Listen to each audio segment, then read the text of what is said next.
তীব্র গরমে লোডশেডিং চরমে এবং মানুষগুলো গরমে অস্বস্তিতে বাড়িতে টিকতে না পেরে চলে আসছে এই যে আতাই নদীর পাড়ে। আতাই নদীর এই যে মেঠোপথ,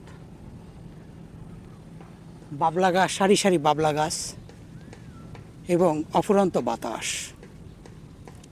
মানে ঘুরে ফিরেই টেকনোলজি যখন মার খেয়ে যাবে তখন মানুষকে আবার সেই প্রকৃতির কোলে ফিরে আসতে হবে। আবার সেই নদী, আবার সেই গাছ বৃক্ষ, আবার সেই বাতাস, অফুরন্ত অক্সিজেন। টেকনোলজি মার খেয়ে যাবে, এসি মার খেয়ে যাবে।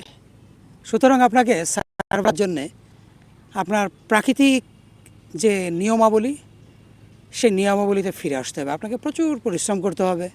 আপনি দেখেন যে যুদ্ধবিধ্বস্ত যে দেশগুলো রয়েছে, সিরিয়া, আফগানিস্তান, তারপর এখন মিয়ানমার, তারপর ফিলিস্তিন, এই যে অঞ্চলগুলোর মানুষ, এখানকার অনেক ধনী মানুষ, অনেক বড় লোক যারা এসিতে থাকতো, দামি গাড়িতে ছাড়া চলতো না, তারা সব কিছু ফেলে সংসার কাঁধে নিয়ে, শিশু সন্তানটিকে হাতে নিয়ে মাইলের পর মাইল, শত শত মাইল হেঁটে পালিয়ে বেড়াচ্ছে, এদেশ থেকে ওদেশ, সেদেশ থেকে এদেশ, এইভাবে সব ধনীরা।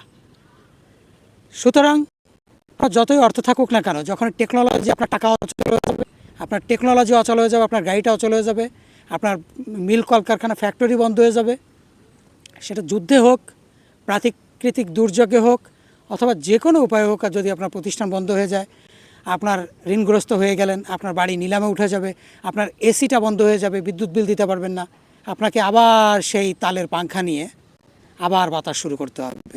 এই যে যখন আপনার বিদ্যুৎ কেন্দ্রগুলো মার খেয়ে, টেকনোলজি মার খেয়ে যাবে, আপনাকে ঘুরে ফিরে আবার সেই প্রকৃতির কাছে ফিরে আসতে হবে, গোড়ায় ফিরে আসতে হবে। কোনো উপায় আছে? কোনো উপায় নেই।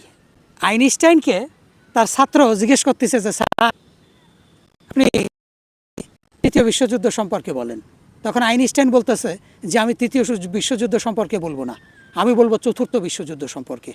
যেই চতুর্থ বিশ্বযুদ্ধ হবে আপনার ইট পাথর দিয়ে, লাঠি দিয়ে। তো আইনস্টাইনের ছাত্র বলতেছে যে, স্যার এখনই পারমাণবিক বোমা তৈরি হয়ে গেছে সারা পৃথিবীতে, তৃতীয় বিশ্বযুদ্ধ বাদলে এই পারমাণবিক বোমাগুলো যুদ্ধ শুরু হয়ে যাবে, তাহলে চতুর্থ বিশ্বযুদ্ধ আরও টেকনোলজি আরও সমৃদ্ধশালী হবে। আর আপনি বলতেছেন চতুর্থ বিশ্বযুদ্ধ হবে লাঠি দিয়ে, ইট পাথর দিয়ে। কথাটা হাদিসের সঙ্গে মিল আছে। রাসূল সাল্লাল্লাহু আলাইহি সাল্লামও বলতেছে ওই যুদ্ধটা হবে তলোয়ার দিয়ে অথবা লাঠি দিয়ে।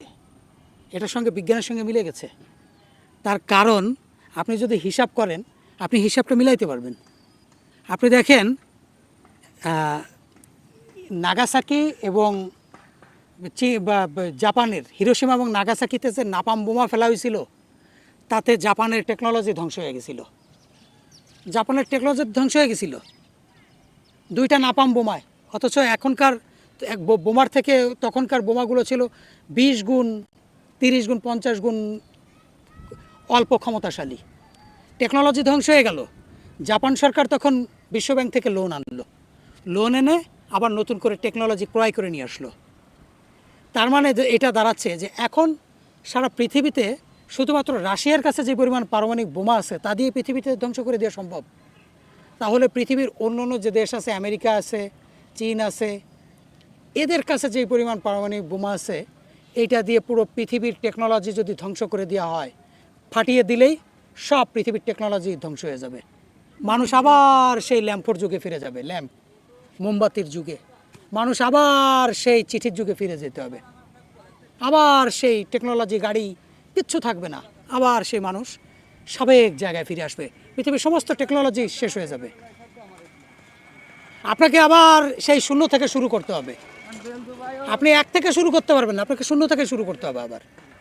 আবার গবেষণা করতে হবে কিভাবে একটা হারিকেন আবিষ্কার করা যায়, আবার গবেষণা করতে হবে কিভাবে একটা তলোয়ার আবিষ্কার করা যায়, আবার গবেষণা করতে হবে কিভাবে আপনার একটা বড়শি আবিষ্কার করা যায়, বড়শি। আবার প্রথম থেকে শুরু করতে হবে। তার কারণ আরেকটা উদাহরণ দিয়ে বলি, সর্বপ্রথম যখন বিদ্যুৎ আবিষ্কার করা হয় তখন টমাস এডিসন আলভা যখন 999 বার বিদ্যুৎ আবিষ্কার করতে যাচ্ছেন, তখন টমাস আলভা এডিসনকে তার ছাত্র বলতেছে, স্যার আপনি কি বিদ্যুৎ আবিষ্কার করতে গিয়ে 1000 বারের মতো ব্যর্থ হতে চলেছেন? তখন টমাস আলভা এডিসন বলতেছে, না, আমি 1000 বারের মতো ব্যর্থ হতে চলেছি না, আমি 1000টা সূত্র আবিষ্কার করে দিয়ে যাচ্ছি, তোমাদেরকে আবার সেই 1000 থেকে শুরু করলেই চলবে, এক থেকে শুরু করা লাগবে না। অর্থাৎ টমাস আলভা এডিসন বিদ্যুৎ আবিষ্কারের প্রথম ধাপ, দ্বিতীয় ধাপ, তৃতীয় ধাপ এরকম করতে করতে 999 ধাপে এসে পৌঁছেছেন। এই যে টমাস আলভা এডিসন বলল যে আবার যদি আমি ব্যর্থ হই, তোমাদেরকে আবার 1000 থেকে শুরু করতে হবে, তোমাদের আবার 1 থেকে 0 থেকে শুরু করা লাগবে না।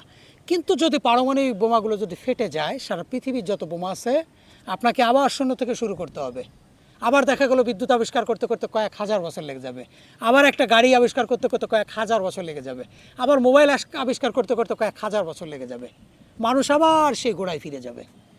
তো এই যে দেখেন আমাদের এখানে এই যে আমার মামা ঘুমায় রয়েছে, এই একজন রয়েছে মুরব্বী, এনারা সেই আদিম যুগে আছে। এখন এনাদের কাছে এখন কোনো টেকনোলজি নেই, কোনো মোবাইল নেই, কোনো বাইসাইকেল নেই, কোনো মোটরসাইকেল নেই, এনারা সেই কোথায় ফিরে আসছে? বাড়িতে এসি নাই।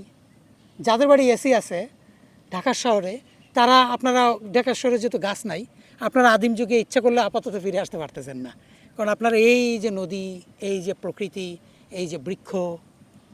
সুতরাং আমরা কি করতেছি? বাঁচার জন্য টেকনোলজির উদ্ভাবন করতেছি, কিন্তু টেকনোলজি তো আপনাকে বাঁচাতে পারবে না, এটা তো ক্ষণস্থায়ী, সামান্য সময়ের জন্য। যখন এসিটা বাস্ট হয়ে যাবে, তখন আপনার মতো মানুষ যারা ভোগবিলাসী ধনী, তারা এখানে টিকতে পারবেন না। কোথায় যাবেন বাঁচার জন্য? এখানে দৌড়াবেন, সেখানে দৌড়াবেন। এই জন্য আমাদেরকে এই যে তীব্র লোডশেডিং, তীব্র গরম, এর থেকে বাঁচতে হলে আমাদের কি করতে হবে? পর্যাপ্ত পরিমাণে বৃক্ষ লাগাইতে হবে। একটা বৃক্ষ 1000 এসির সমান, প্রচুর গাছ লাগাইতে হবে। কারণ বিদ্যুৎ চলে গেলে সব শেষ। এসি কি চলবে? এসি চলবে না। ফ্যান কি চলবে?